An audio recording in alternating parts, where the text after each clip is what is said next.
If you visit one of my clients' websites, it automatically gives them your email address and your IP address and various other things.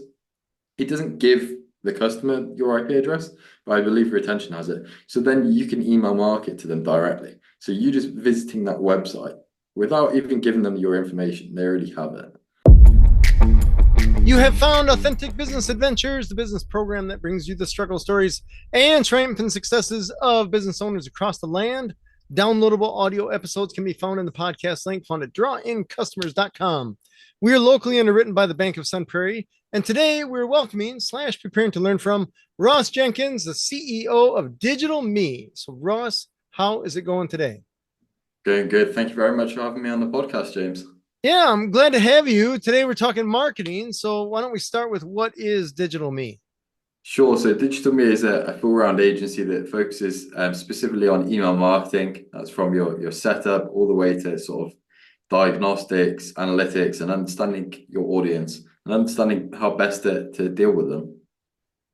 And you tell me typical clients that you work with, are they smaller businesses or bigger businesses?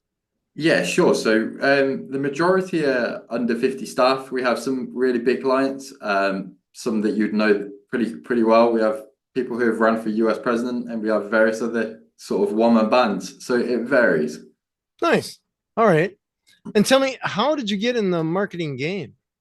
Sure. So I've been in it for about 12 years. I started working for an agency in the UK, and I worked for agencies ever since. And I understood what the struggle was. I understood that communication sucked, and it's pretty much take the money and then work out how you're going to deal with it.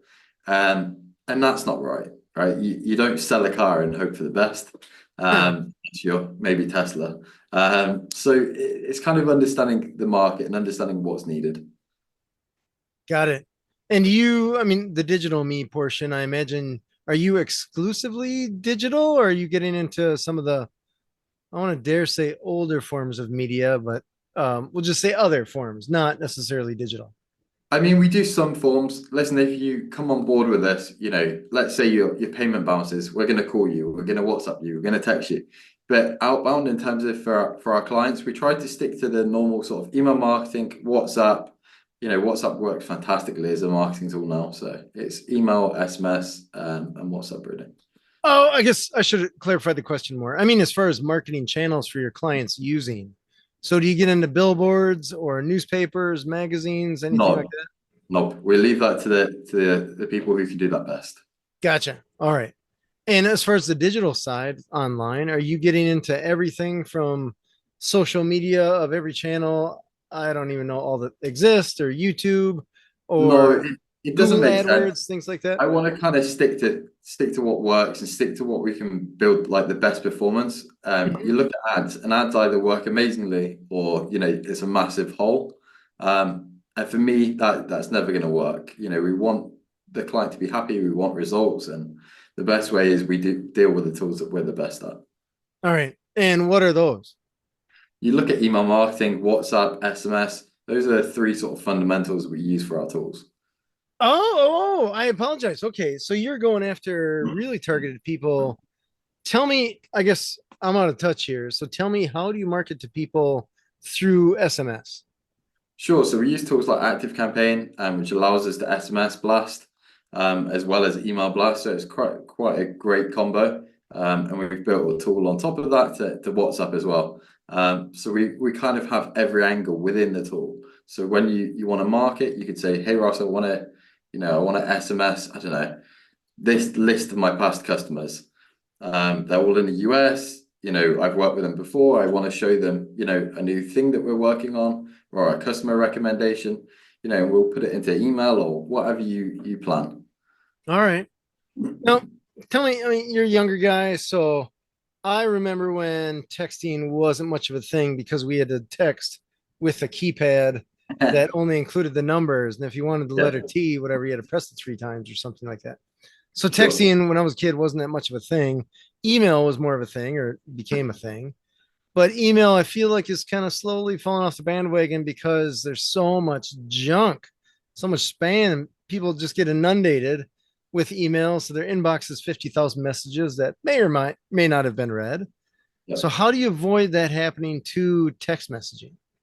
Sure. So text messages always deliver to the point of, there isn't a spam box inside of it. So they're always going to deliver, but who you have the biggest problem with is sort of appeasing the SMS providers. So you're sort of, if you look at the UK, you've got Vodafone, Orange, and all those guys.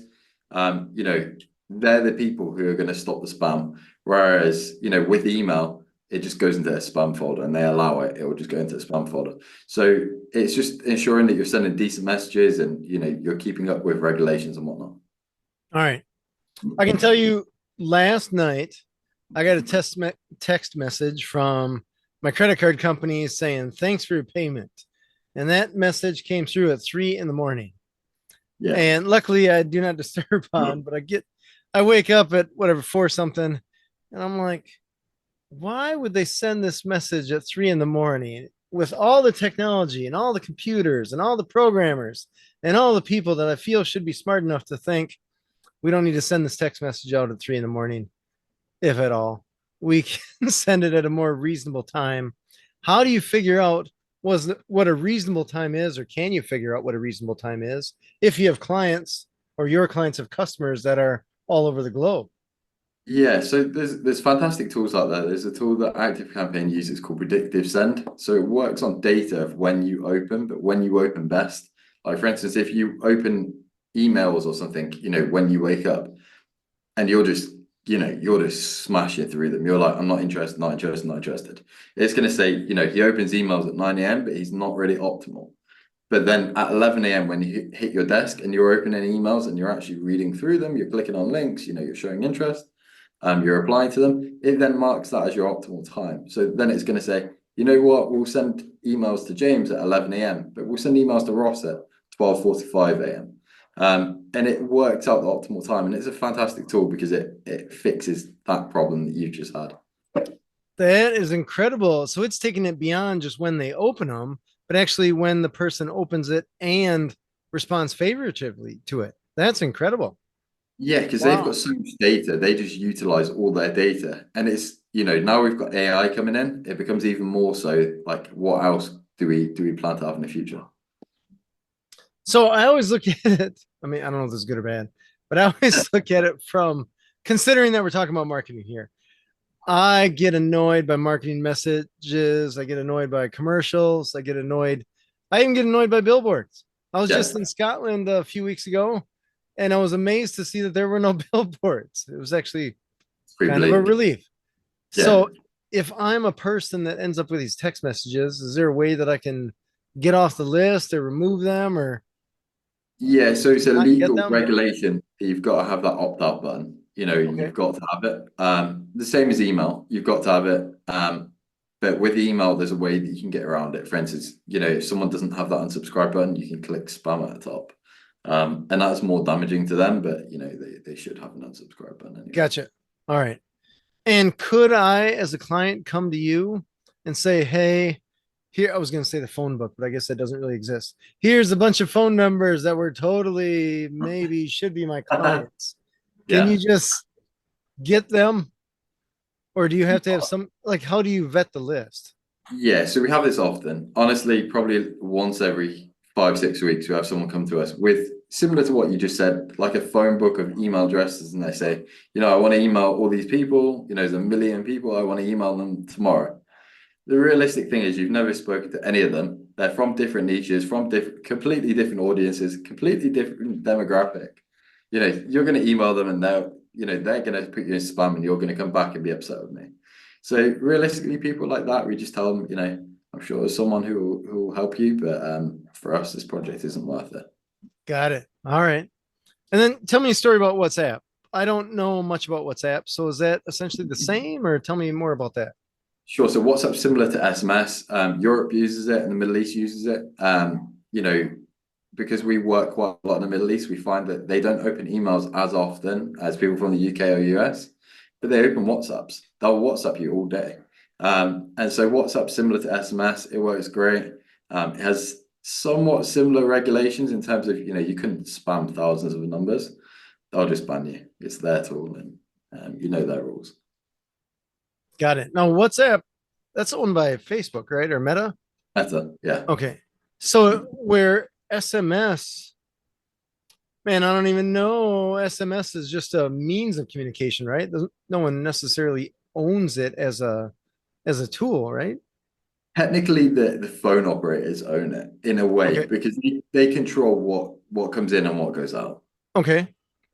So that said, has it been more challenging working with WhatsApp versus SMS since Meta changes the rules of the game on a minute You'll by minute basis? No, you'll find the phone operators are like the mafia. Oh, They're really? Yeah, they're real tricky to please. I have a customer who's got 10,000 clients, and we SMS them 3 times a year. And honestly, even though these clients are spending tens of thousands of dollars and they're getting engagement, people don't want to touch them. And it's tricky. It really is. It's such a mafia-owned game that it's just very difficult to get into sometimes. Interesting. Okay. So when you say the phone companies, are you talking the AT&Ts and Verizons of the world? Yeah, those guys are the ball movers. They decide if your SMS goes through or doesn't go through. Okay. Um, and it's based on reputation. And when you start from the start, you have no reputation. And to build a reputation, realistically, you need to send an SMS. But how are you going to send an SMS when you've got no reputation? So you've then got that sort of odd angle when no one wants to let you send an SMS, but you have to build SMS reputation. All right. And there's companies out there, but they make you jump through 1,000 hoops, and so that's kind of the things that we're seeing. All right. The thing, I guess what I'm thinking is people must buy and sell phone numbers with reputations that are good, right?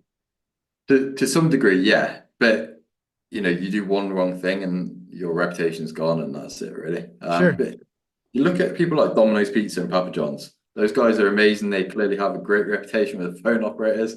Every Friday you'll get an SMS. Every Tuesday you'll get an SMS, and they have no problem. And that's what money can kind of buy you. You can buy that reputation to be able to consistently do those SMSs. Oh, okay. But I imagine that's not just on their website, like, hey, you want to send a bunch of SMS messages, click here and pay us millions of dollars or something like that. It's probably who you know. Yeah. Okay. Interesting. Very interesting. So, how did you end up getting in this game? Sure. So my first business was a friends and family investment. It was called SMS to PayPal. At the time, PayPal was really difficult to get your money into. And if you were so you could have an account when you were under 18. And PayPal, everyone accepted PayPal at the time. There was no credit card, there was no Stripe, nothing like that. And so, you were stuck in a dilemma where you couldn't get money into it, but everyone accepted it. And so I built SMS to PayPal. I worked with a few people who built out the tool for us. And it worked fantastically. And that's when I kind of started to understand how the SMS game worked. And then after that, we had some offers to purchase. We declined them. And I went to start working for different agencies and doing email marketing. And that's when I started to see the love of kind of sales and marketing, and I guess the gratification that you get when campaigns go out and they work well. You're like, damn, we built that, and that's amazing. And so that's how it all started That's cool. And how long ago was this? 12 years ago. 12 years ago. Okay, so it's been a while. Yeah. So I mentioned even the smartphone game has changed over the course of a decade. So what Yeah. people have and how often they look at it and what they look at it for. So how Yeah. has your business had to evolve over the course of that time? Sure. So that's why I think WhatsApp marketing will become more relevant more and more as Meta is weirdly opening the doors somewhat. They released an API not too long ago and kind of gave you the graph to be able to do what you want. That's why I believe WhatsApp will at least overtake in the UK and Middle East. US is a bit funky because you guys don't use WhatsApp as much, but over here we use it massively. And so I think we'll come to a time where people will stop using SMS and marketing will be primarily WhatsApp. Interesting. So do you see WhatsApp as being somewhat of a monopoly then? Yeah, it's a funky one, isn't it? Yeah. I'm not sure if it's a monopoly or just a great way to market currently. It could change quite quickly. When you're in the Middle East, you get WhatsApps consistently. Like I'm Okay. in Spain right now, but when I go back to Dubai, I will get WhatsApps and my phone will just be pinging full of people marketing to me. You know, if that's your convenience store, that's your pizza, that's this, that's that. You know, that's your WeWork office. Everyone is messaging you through WhatsApp and they're giving you consistent campaigns. So I don't know how long WhatsApp marketing will last for. I don't know if they're going to rule it down or what they plan to do. Okay. Is there any competition to them besides SMS? Not really, not in that kind of area. That's a real smartphone area, and that's why it's fantastic because people, when they're on their phones, they can be seriously focused. Now, I guess, do you mind if we dig into WhatsApp a little bit more? Because I have to admit, I don't know much about it at all. For To sure. me, it just looked like another way to text message, which I looked at it and I was like, I already have a way to text message. What do I need this thing for? Yeah, So why are people, US or otherwise, why are they installing WhatsApp and using WhatsApp? Are they using WhatsApp? WhatsApp's great for international messaging. It allows you to instantly message people. It's online, meaning that you don't need a cell phone provider. You can use your Wi-Fi. It allows you to send pictures consistently. You know, SMS, when you send pictures, it's like MMS. It's poor. It's hassle, isn't it? And WhatsApp's pretty convenient in that way. They allow you to group message. In comparison to sort of iMessage, it's probably quite similar. It's just probably a little bit more advanced. Okay. So I feel, is that similar to a Google Voice type thing where they're using the data that you have versus the cell phone Yeah, tower, so to speak? yeah. So it will come from your internet rather than your cellular sort of messaging. Gotcha. All right. And when did you decide to go off on your own versus just working for a company or with a company kind of thing? When did you decide, hey man, I'm going to start my own gig here? Yeah, so I moved to Ireland and I was getting amazing results, like incredible results. And I made a verbal agreement with the CEO. And that was a bad move, obviously, on my part. I hit my side of the deal, he didn't hit his side of the deal. Oh, Um, and so I knew I could market well. I was getting amazing results, not for every client, but for the majority of the clients, we were getting incredible results. You know, through my agency days and then through that.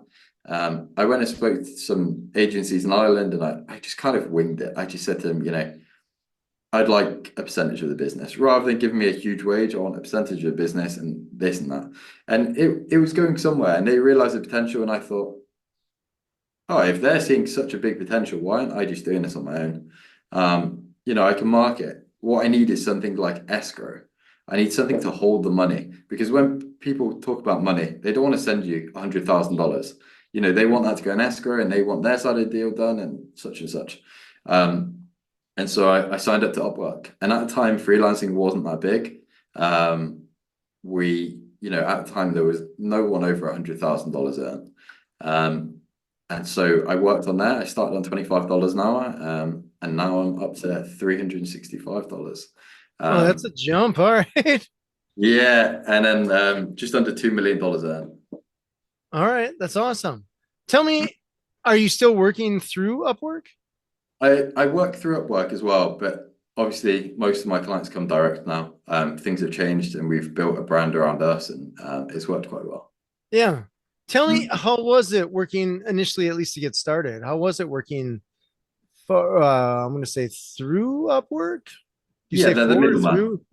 Yeah, they're the middleman. It was honestly, it wasn't too tricky. At the time, you know, I worked for an American guy and he was fantastic. I speak to him now still.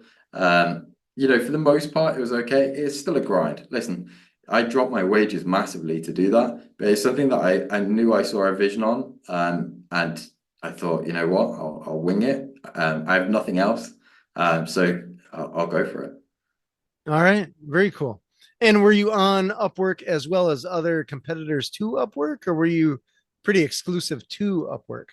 No, I was weirdly pretty exclusive to Upwork. The reason being is I didn't want to have 100 different things open and just go, you know, I'm going to have my finger in every pie, especially when you're trying to focus on specifically one goal. I knew if I earned more on Upwork, more people would trust me, more people would hire me, and I'd continue to be able to grow. So I specifically went for there. I didn't touch anything like Fiverr or anything like Okay, I was just going to ask you because I've used people on Fiverr that. a ton, the past, man, it's been almost, I don't know. I don't know how long Fiverr's been around, but I remember actually paying $5 for stuff, if that gives you an idea. That's not Yeah. much of a thing anymore. So that's why I never touched Fiverr. That was my main reason. And even so, still, it's kind of sketchy. They have resolved their reputation in that sense, but that's why I avoided Fiverr originally because I was like, I'm not going to sign up to a site that's $5. But I mean, they've got a guy who made the Apple logo, the actual original Apple logo on Fiverr, which is so Oh, cool. nice. Okay. Yeah, it's interesting. I ended up getting one of the editors for my book through Fiverr, and I can promise you I paid her much more than $5. Yeah, There was a comma in that number. So it's definitely increased. The guy who built the Apple logo, he's $250,000, I think. So all yeah, right. I think quite Yeah. rapidly. Interesting. So what is, I guess, just so we can understand and go off on this tangent a little bit more. What is the difference really between Fiverr and Upwork as far as why people would go to one versus the other? Ah, Fiverr probably needs to change their name, but I think people still have that. Like when you go to like Dollar Tree or something like that, in your mind, everything costs $1. Realistically, it doesn't anymore, but in your mind, everything costs $1. And that's the same the way that people see Fiverr. And so it wasn't great for the audience that I wanted to target. Like if you look at the audience that we target now, they're pretty high-end clients. And to be able to afford our wage, I don't want to work on a 1 or 2 hour gig. I want to work on a gig for you, 5, 10 hours a week. And so Upwork had that audience. Upwork consistently has an amazing audience, whereas Fiverr, at the time was just everything is $5. Gotcha. Okay. So Upwork, I guess I know that I've used someone or a couple of people on Upwork before. That was a long time ago. And it was for a software project I was putting together. I'm trying to think what it was. But I feel like that was more, I want to say hourly or project-ish based, where I feel like Yeah, Fiverr is not hourly. right. It's definitely project. I want this logo or this website or this thing. Where Upwork, I feel, was more like I want to like Ongoing you kind of maybe task. continually work with me. Yeah, exactly. Upwork really allows you to have a more ongoing relationship, whereas Fiverr is a one-off gig, which is fine in some instances. Say for instance, you want someone to do a logo, you don't need to keep in contact with them for 5 years. No. Um, Keep you them on know, retainer, right? yeah, exactly. So that's why Fiverr, I think, has some amazing elements where Upwork doesn't. And both of them, their fee structures are getting worse and worse for freelancers. So it's becoming trickier and trickier to become a freelancer, really. All right. It is becoming more difficult, you said. Yeah, I'd say so. I mean, your persona on freelancing has changed massively since COVID, as in like, people are actually freelancers. It's not just them in between two jobs trying to pretend they're working. Oh, sure. But in terms of the fee structure that Upwork and Fiverr charge, it's pretty criminal, yeah. Okay. Interesting. Yeah, I can tell you I had I don't know, past year, I used someone on Fiverr and something happened where they're like, hey, use this uh vendor instead. Yeah. Right. And it was them, just with a different name. Like, this is weird. Yeah, people And used to do that on Upwork as well. yeah, it was just a bizarre, like, I don't know what your game is. I just want this thing, this logo or whatever. Like, what's the easiest way to make that happen? I don't need to dink around with all this stuff. So I just didn't use them anymore. So I'm like, there's 5 billion other people on this platform and Yeah. growing. And you don't necessarily know who's good and who's bad. But I guess that's one of the advantages that I like of even Upwork or Fiverr is that you don't have to go and lay down 6 figures to get somebody that you find out isn't going to work out. Like you can Yeah. spend $50, $100, something like that, and find out, you know what? You're super great. Let's keep rolling, like I did with my editor. Or, hey, you're Yeah, it's terrible at not what you work. do. Yeah, and that's why the tools are great. They do give you that platform to be able to reach out to clients, but also clients reach out to freelancers. And for the most part, there's not many bad apples. There's the odd person that you'd, refuse to work with, but for the most part, you get some amazing people you can speak to. Fair. Tell me, so you removed yourself from Upwork or you're still on there? I'm still on Upwork. Listen, if you want to pay the rate, pay the rate. But Okay. it doesn't make sense for me to not be on Upwork. It's a marketing platform for me. You know, I'm plastered all over their website as well, which is great marketing as well. Yeah.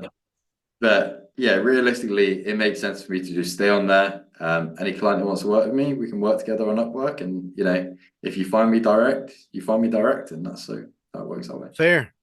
So, not talking exact numbers just because we don't know when the listeners are actually listening to this, what they're going to be, Yep. because you never know. But tell me, how do you figure out what price you're going to charge for a given project or hour or however you charge for your stuff?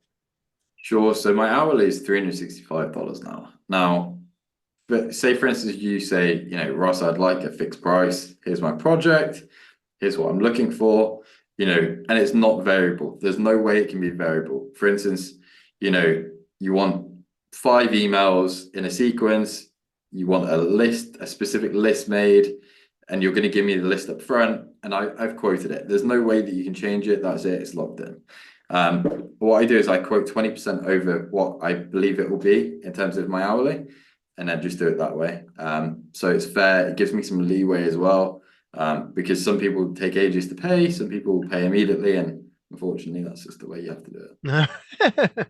Fair. And the clients that you're working with, are the Yeah. majority of them European based or are they all over?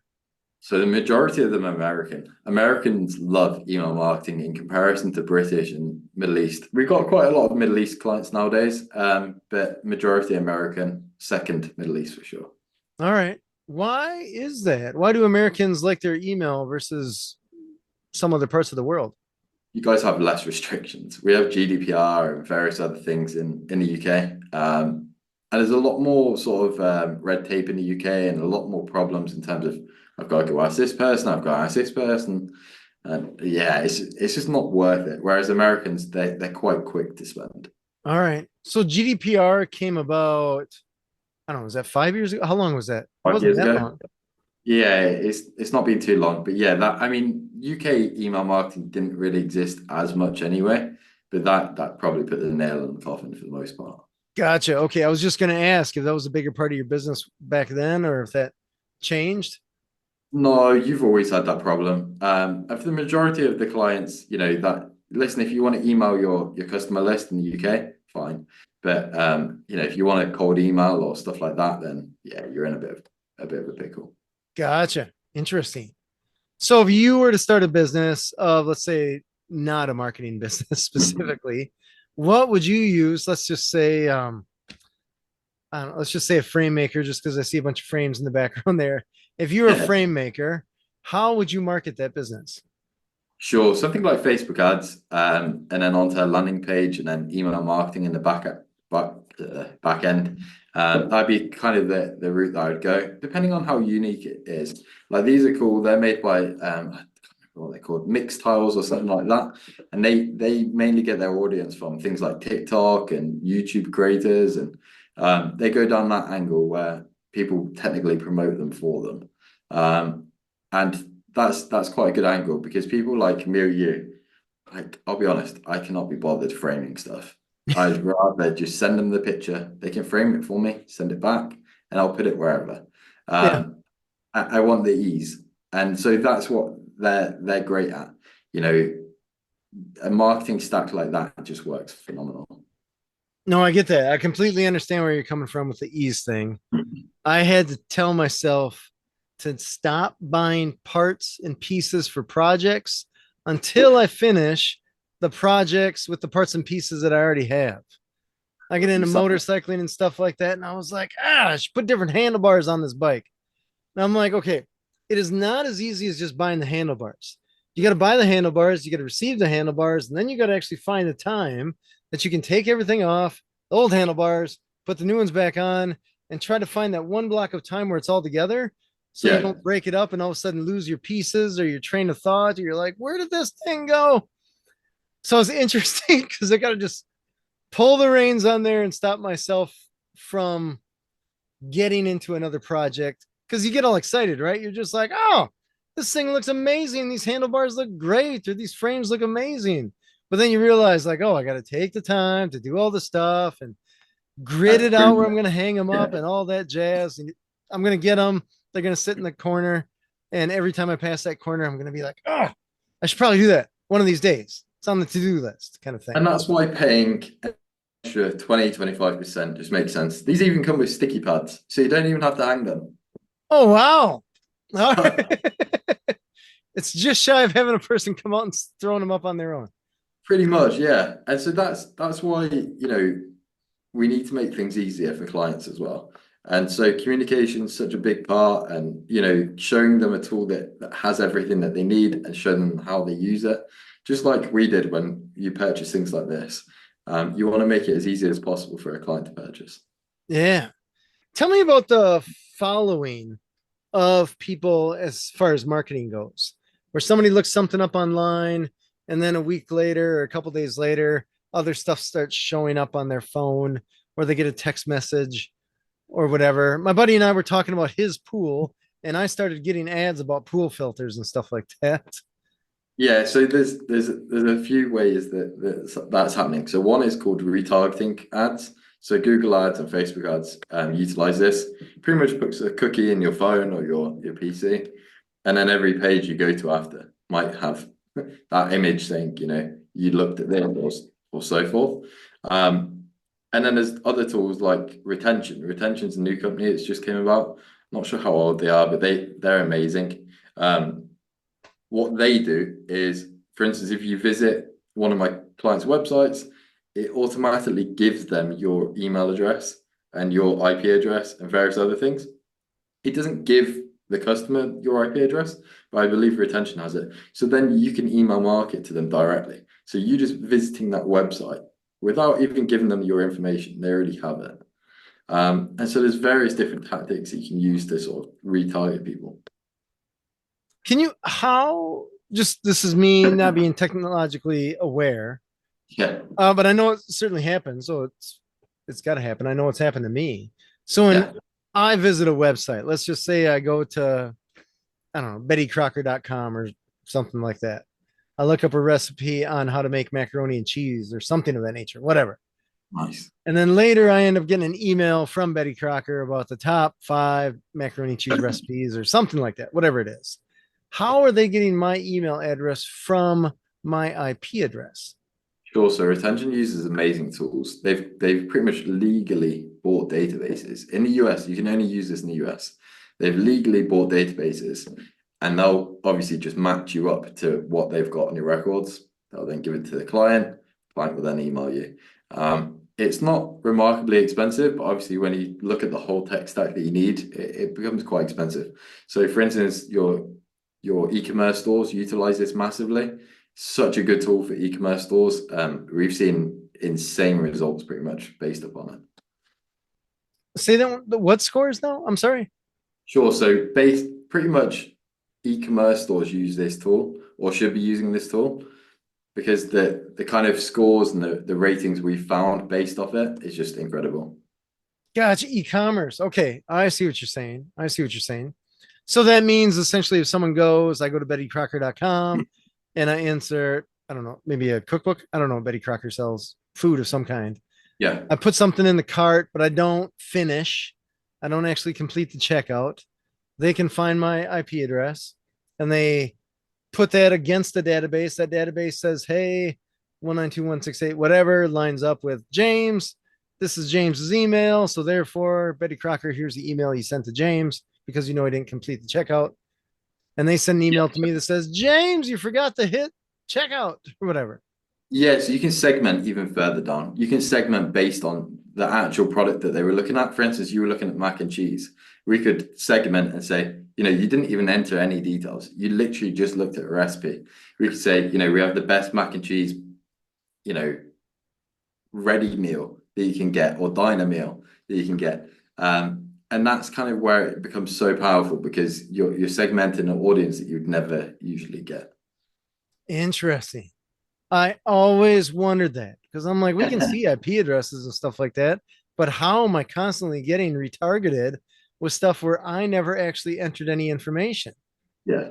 And part of me was just like, how are they doing that? But the other part of me, business side, was like, how can I do that to Yeah, gain for sure. clients kind of thing? It's honestly amazing. I've shown a good few clients it and they sign up and they've got insane results. It's a tool that I never thought would legally exist, and it does. Gotcha. Isn't that the truth? But that's a US thing, or is that Yeah, okay? US only. And I suspect it will probably stay that way. Gotcha. Okay. And how, I guess, from your point of view, is this something that a smaller business it's attainable for a smaller business, or do you have to be some multi-billion dollar, I don't General Motors or something like that to be able to even begin to use something like that? No, you've got to have a considerable amount of sort of hits to your website to make it worth it. Otherwise, you're paying for something that you're just not getting use of. Unless like your conversion rates are, let's say that your average client's worth, I don't know, $50,000 and you only get 5,000 visitors a month. That's probably okay because your average client, just one client pretty much pays off everything. But realistically, the prices aren't that expensive. I'm pretty sure it's under $1,000 a month. Okay, got it. All right. But you need more than a handful of people coming to your website to even be able to make the tool justifiable. Yeah, you need at least 10,000 people from America per month to kind of make justify the cost. Gotcha. Okay. And is retention the only company that's doing this, or are there other companies I imagine that have these databases as well? There's a couple of other companies, but they don't do it anywhere near as good as retention. I have one client that has five different retention competitors on their site. And honestly, retention just absolutely smashes it. I think they get in like 2,000 contacts a day. Um, Wow. and they sell quick as well. I think they make Okay. 22, $25,000 just off that retention spend. So Holy cow. That is impressive. Do you imagine that that'll stay the way it is, or do you think that regulation will come in and break I that don't up? know. I don't know. I hope it stays, but As a I marketer, right? That's yeah, I suspect it will stay. You guys aren't very strict on regulations in that sense. I suspect it will stay. I hope retention gets better, and I hope competitors get better. Just so I can hop on their bandwagon as well. But we'll yeah. see. All right. So is that something that you offer as well, or you're more the SMS, WhatsApp? Yeah, so we push people to retention, and then retention then say, okay, Ross, they need to set up, how do you plan to do it? And we'll work with the client in terms of getting retention installed and then active campaign or various other CRMs on the back end. Gotcha. All right. Do you do anything with websites, search engine optimization, or anything of that nature? We used to. We don't do it as much now. It's become a too much cost price basis where people want the cheapest price, and you've got tools like Elemental now, which allow you to, your average Joe just to make his own website and nicely as well. And so it doesn't make sense for us to stay in that space. We're amazing at emails. We get great results. So what's the point in being in another space that we're not going to be the best at? Sure. Tell me, I'm just curious about this one because so I have the call answering service. Call answering service, we can answer phones for any company, but there's Yeah. some companies where it just doesn't make sense, right? I always joke with people that if you're at a hot dog stand, it wouldn't be worthwhile having us answer your phone Mhm. because you're going to sell a hot dog, right? You're going to sell your hot dog for a few bucks and you're going Yeah. to end up paying us a few bucks for that phone call. So therefore you're going to not make any money or lose money because you still have to pay for the hot dog and the bun and all that jazz. But if you have a hot dog cart company, we're a great business to answer your phone because we're only going to charge you a few bucks for that call and you're going to sell your $20,000, $50,000, whatever hot dog cart. I don't know how much Yeah. hot dog carts cost, but it's going to be enough money that a few dollars doesn't even matter. Yeah. So, for the marketing that you do, is there an ideal client? I'm going to say average ticket value for those clients where it makes sense to use someone like you? Yeah, it really varies. Like if you're gonna tell me, Ross, we want to sell items for, $5 a pop, and we've got no clients currently, we want you to go reach out to people. Realistically, it's not gonna work. My cost versus the cost of acquiring a customer, there's no profit. There's just none. So it really varies. We've got some customers who sell courses for, $5,000, $10,000. And we've got some customers who sell courses for, your $200, $300. $200-300 per product is kind of our soft spot, I'd say. Anything below that, you're probably going to the profit margin. Gotcha. That makes sense. We're the same way. Same way. We answer phones for a few massage clients, and that's why I'm always trying to have the crew, I'm going to dare say, talk people into some add-ons, hot Yeah, stones, facial scrub, whatever. I don't even know what all they do, but try to get some add-ons to build up that total value of the yeah. call. Because as soon as that customer calls to reschedule or to cancel or something like that, now our client's upside down. So we got to make sure that we're maintaining the value to even answer their phone. Yeah, and that upselling, something you just said there is probably one of the biggest mistakes that most people make. They don't have upselling on their website. And you see this on e-commerce stores every day. They don't have Oh, a, and you know, it's so powerful, isn't it? yeah, It re- it's huge. It's huge because I think of this. I used to work at a movie theater forever ago. And this was back before movie theaters had 5 million products, right? The movie theater yeah, that I worked at, we had popcorn, we had soda, we had candy. And yep. so the pricing was very easy, right? Small, medium, large popcorn, small, medium, large soda.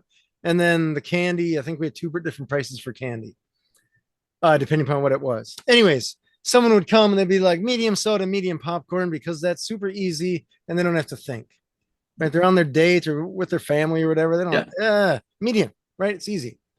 And I would say, hey, man, for 25 cents more, you can go from 32 ounces to 44 ounces. And I'd say 80% of the time, people said yes.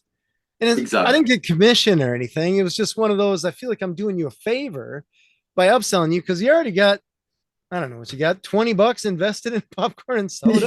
Yeah, Lay 25 down cents. another quarter. And so midway through the movie, you're not hearing that, right? I'm out of soda. Right. So I felt like I Exactly. was doing them a favor, and the company, I'm sure the company had all of, I don't know, a penny into that Yeah. extra soda. So they made 24 cents every time I asked that question. And so I felt like it was win-win. So from my point of view, the upsells are just as much for the company that you're taking care of, as well as for the client that you're chatting with. Agreed. It's massive, and it's so odd that you look at sites like Temu. Temu is obviously the Chinese Amazon right now, and they upsell the hell out of you. Like it's not even it's crazy how hard they upsell you. Whereas I find other sites, your more traditional sites, they don't upsell you half as much as they should. That's fair. It's interesting. I was at a bar last night, and I used my credit card, and they're like, "Hey, there's just going to be a few questions." And it's like, one, do you want to tip, right? Because in the US, there's that. 25%. And then do you want to up thing to donate to some cause? And then, oh, do you want to get on our list and all this kind of stuff? I'm like, I should have just given you a $20 bill. Give me that thing back. Right? And that sounds Walk like around with a change Olive in my pocket. Garden. That Yeah. literally sounds like Olive Garden. Yeah, I mean, America is so much harder with their technology on upselling and getting you to spend more money. I live in Spain right now, and you're lucky for them even to bring your bill out. So they're Ah, not going to upsell you at all. Spain, I kind of like that personally because it was just easy. There was no expectation. You give me the stuff, I give you the money, we move on with their life. And I don't have to think that you don't like me if I do or don't tip you or how much do I tip. It's just a weird, there are still people, myself included, that don't understand when do you tip and when do you don't. That's the same with me. It's Yeah. like you go to a coffee shop, you order a coffee, they give you a cup and tell you the coffee's over there. And then they're like And the expecting a screen. tip. Like you Yeah. literally just handed me a cup, right? Yeah. Yeah, But a it's so guy that comes to fix my plugged toilet, that's service, and I'm not tipping him. So it's kind of like, it's a yeah, weird you dynamic. guys are pretty hard with the tipping culture, aren't you? It's getting Yeah. worse. Yeah. It's even gotten more aggressive since I know. pandemic. It's gotten definitely more aggressive. Yeah, I was in America I was in California maybe 2 or 3 months ago, and your tip thing is like 25% as a Yeah. normal. Yeah. And I'm like, damn, like I think there has to be something like restaurants need to pay more money. It's just simple, isn't it? Right? Yeah. Yeah. In the end, they could, I mean, it's working in Europe. They have restaurants, very nice Yeah. restaurants. So yeah, we could solve it. But it's a societal thing. So I don't know how you shift away. Yeah. And there's So a lot of people. I know a few bartenders that could have other full-time jobs that pay very well, but bartending with tips, they're doing they're doing incredible. damn. Yeah, it's a tricky one, isn't it, really? But then if you didn't tip those people who are making a huge amount of money, they would go get an office job. They Yeah. would realize that bartending, like for instance, bartending is normally what you find you're doing when you're 16 to 18. And then you go do an office job or you go do construction or you go to university. So yeah, I guess it's tricky to work out. Yeah, I think even Mark Cuban, when someone asked him the question, if you weren't rich, right, and you were starting out, was the first step you would do? What job would you get if you wanted to be a millionaire? He says the first thing I would do is start out as bartender. Oh, really? And essentially, it Wow. comes down because you're making a lot of money per hour if you're working at the right place, and you're connecting with people. So then Yeah. you're meeting people, and then you find a good connection or two, and then just go from there. Yeah, I guess you get pretty good opportunities if you sell well and you're polite and you work hard, you probably Yeah. get some opportunities. Yeah, you never know versus being stuck in a cubicle, you know what you're making, but you're not interacting with anyone, so no one knows you. Now, if you want to advance, you're limited. Oh, that's super true. Yeah, because bartending ultimately your all your skills are on showcase. Yeah. Whereas if you people, your skills are very hidden. Hmm. Yeah. Super cool. Ross, I want to dig in a little bit.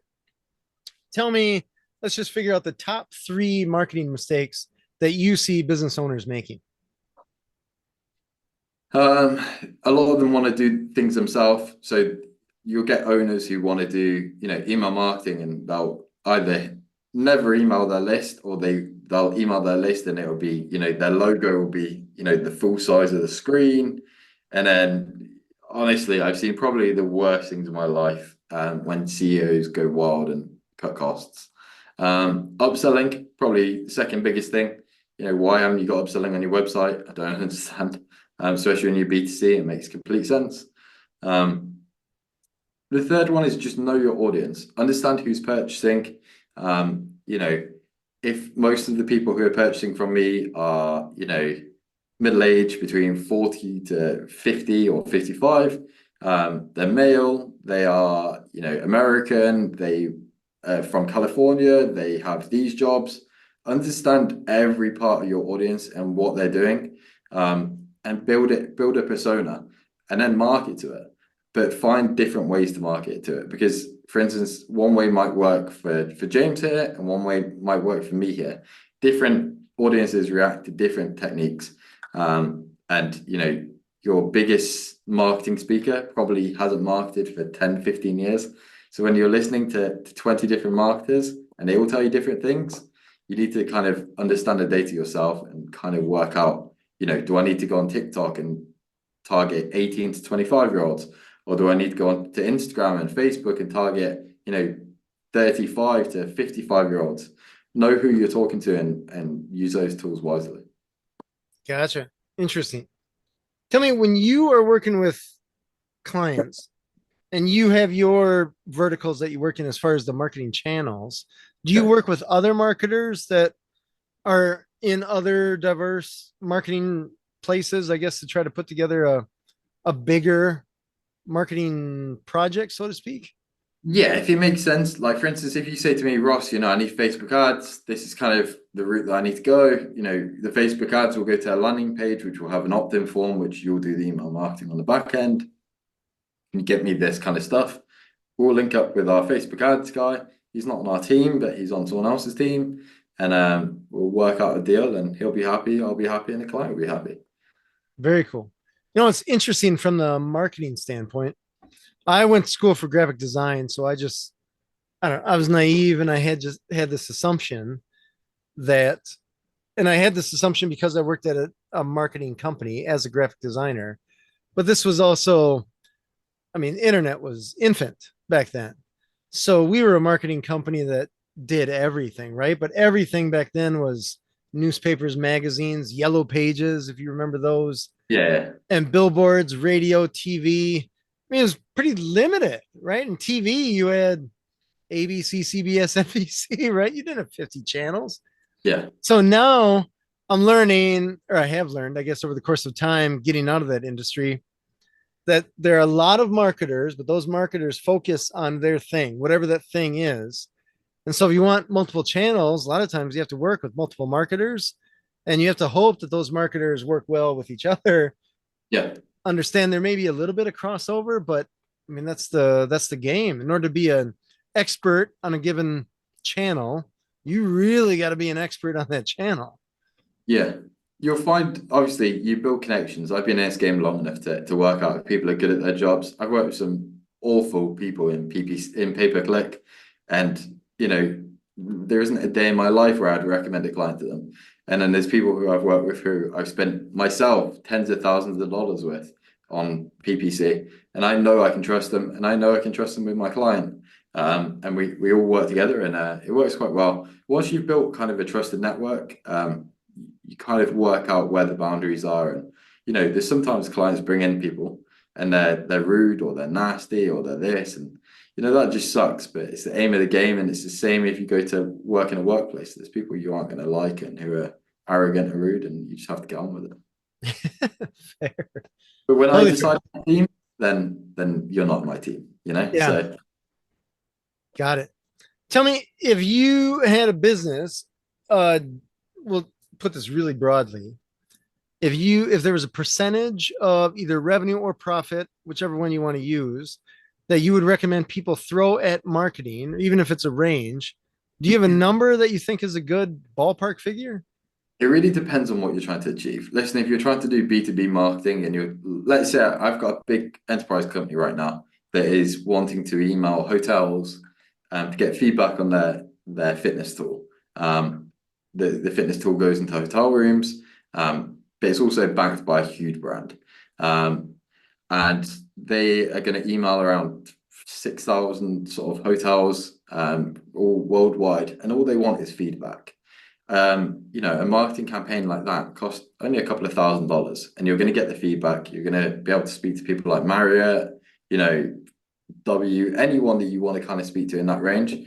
But if you're looking for conversions, you need to look harder.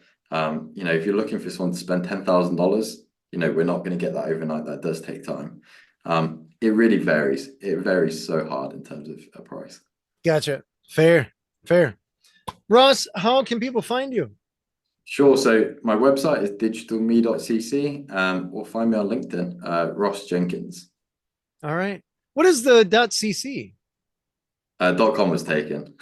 Oh, gotcha. Okay. I've never heard .cc. So is that specific to a country, or is that just whatever? It's a thing. I believe it is specific to a country, but it just sounded right. So I thought, you know what, we'll take that. All right. Well, .cc sounds cool to me. So awesome. That's digitalme.cc. Correct. Okay, awesome. Ross, thank you so much for being on the show. Thank you very much. This has been Authentic Business Adventures, the business program that brings you the struggle stories and triumphant successes of business owners across the land. My name is James Kidman, and Authentic Business Adventures is brought to you by Calls on Call, offering call answering and receptionist services for service businesses across the country, on the web at callsoncall.com. And of course, the Bold Business Book, a book for the entrepreneur in all of us, available wherever fine books are sold. If you're listening to this on the web, if you could do us a huge favor, give it the big old thumbs up, subscribe, and of course, share it with your entrepreneurial friends, especially those that may be interested in marketing, which should realistically be all of them, and those that may not be, which they should be, right? We'd like to thank you, our wonderful listeners, as well as our guest, Ross Jenkins, CEO of Digital Me. Ross, can you tell us that website one more time? digitalme.cc. Perfect. Love it. Past episodes can be found morning, noon, and night at the podcast link found at drawincustomers.com. Thank you for joining us. We will see you next week. I want you to stay awesome. And if you do nothing else, enjoy your business.